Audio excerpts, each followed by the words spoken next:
Bienvenue à tous dans ce JT. Nous sommes le vendredi 10 juin 2016. Tout de suite, les titres de cette édition.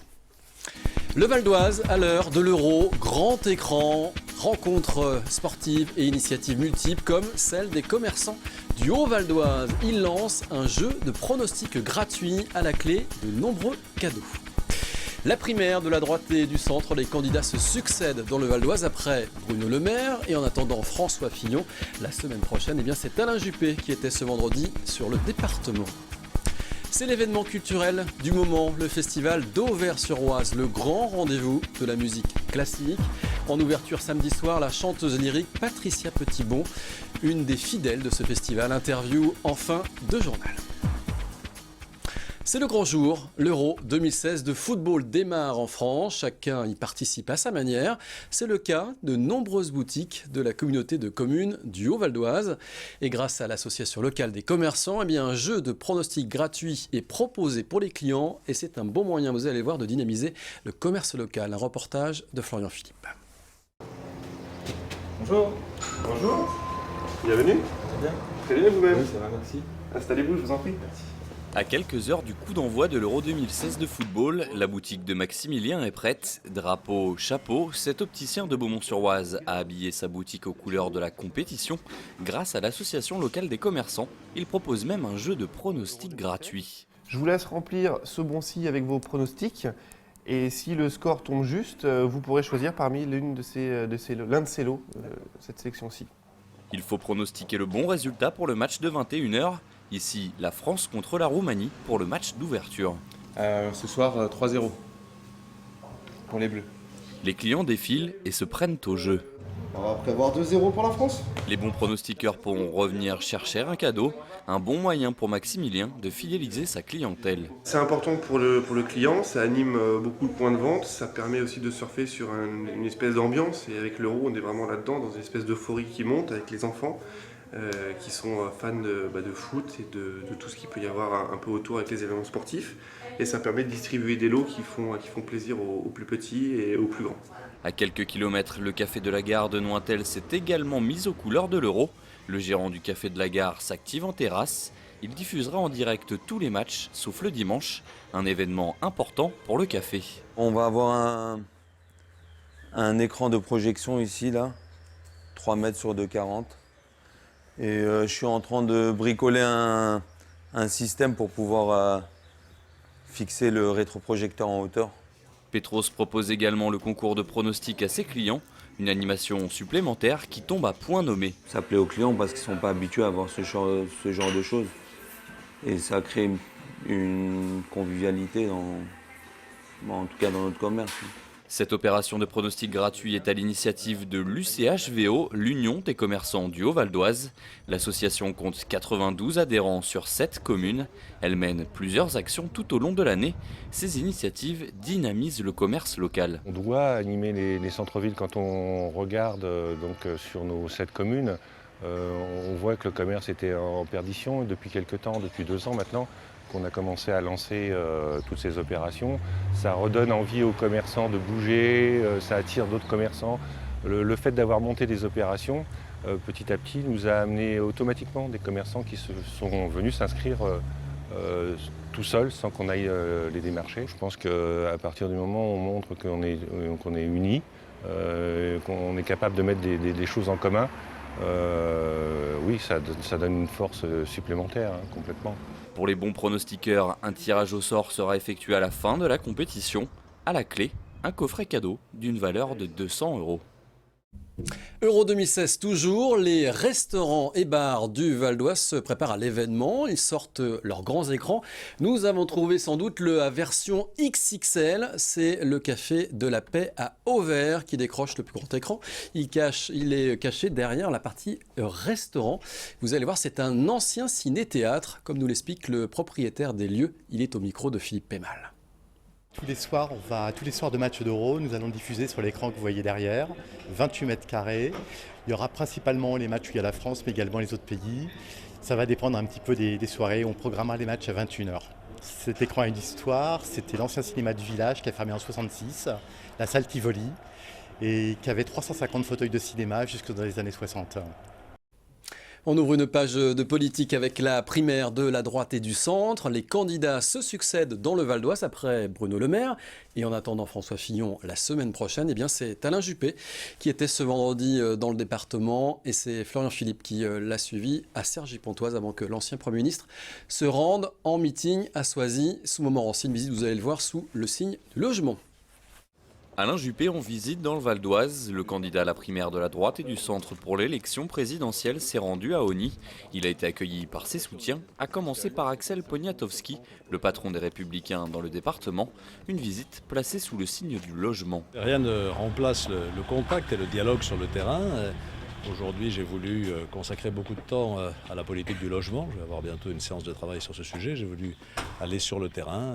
Je pense que ce que j'ai vu ici est tout à fait exemplaire. L'ancien Premier ministre a visité un programme de logement neuf. Il a également parcouru la résidence de la Vionne. Actuellement en réhabilitation, les habitants sont invités à participer aux aménagements extérieurs. La terre que vous voyez là va être pelletée dans les jardinières qui seront réalisées et on va planter avec... Il va y avoir des jardinières à la hauteur des enfants. Voilà, donc des petites pour les enfants, ensuite on a des enfants un peu plus grands, puis les adultes. 367 logements vont être réhabilités dès septembre prochain pour un montant de 11 millions d'euros.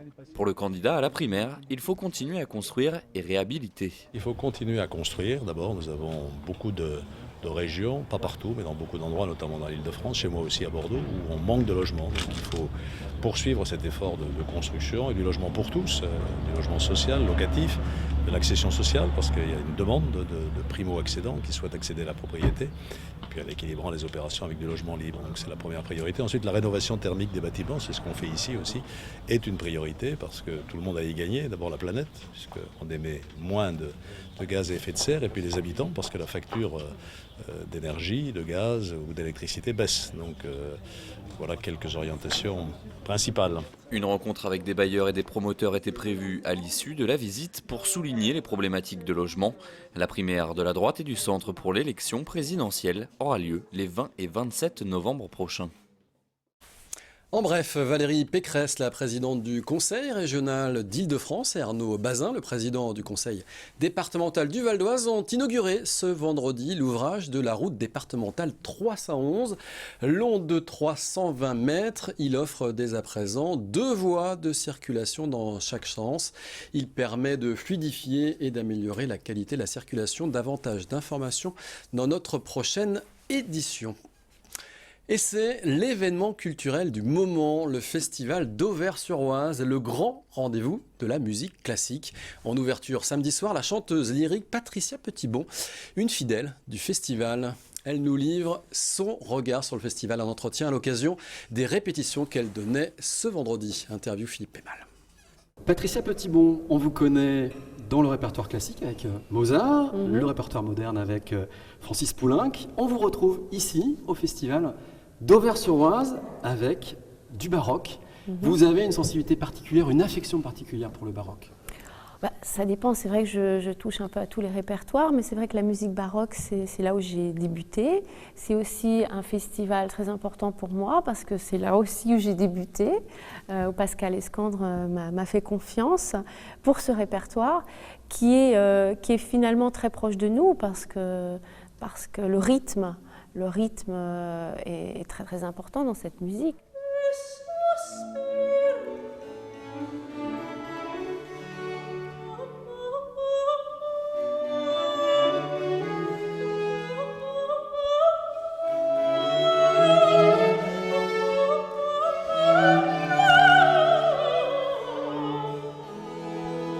Chanter, c'est composer un personnage.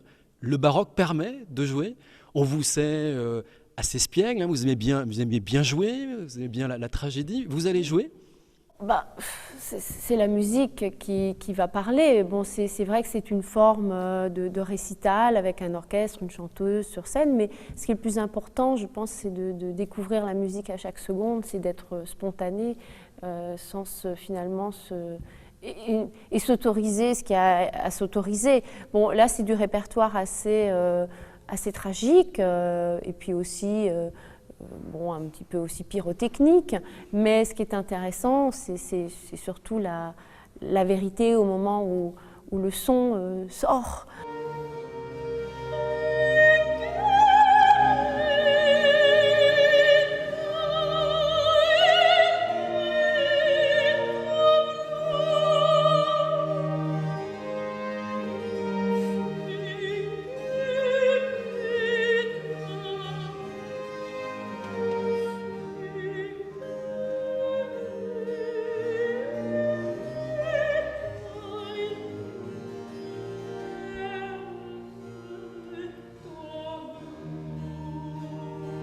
Alors vous êtes sur les plus grandes scènes.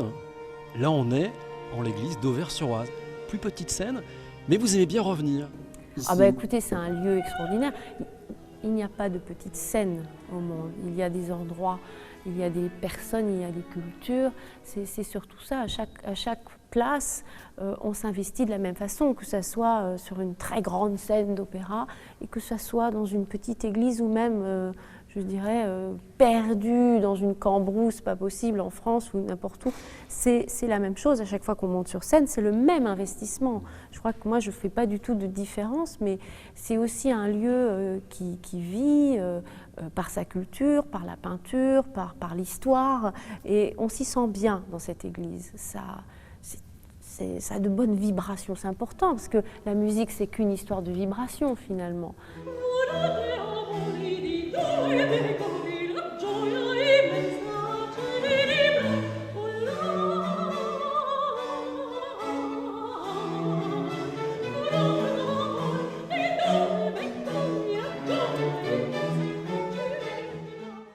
Patricia Petitbon qui se produit donc samedi à 21h en l'église d'Auvers-sur-Oise.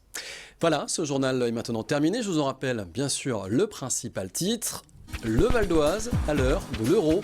Grands écrans, rencontres sportives et initiatives multiples comme celle des commerçants du Haut-Val d'Oise. Ils lancent un jeu de pronostics gratuit à la clé de nombreux cadeaux.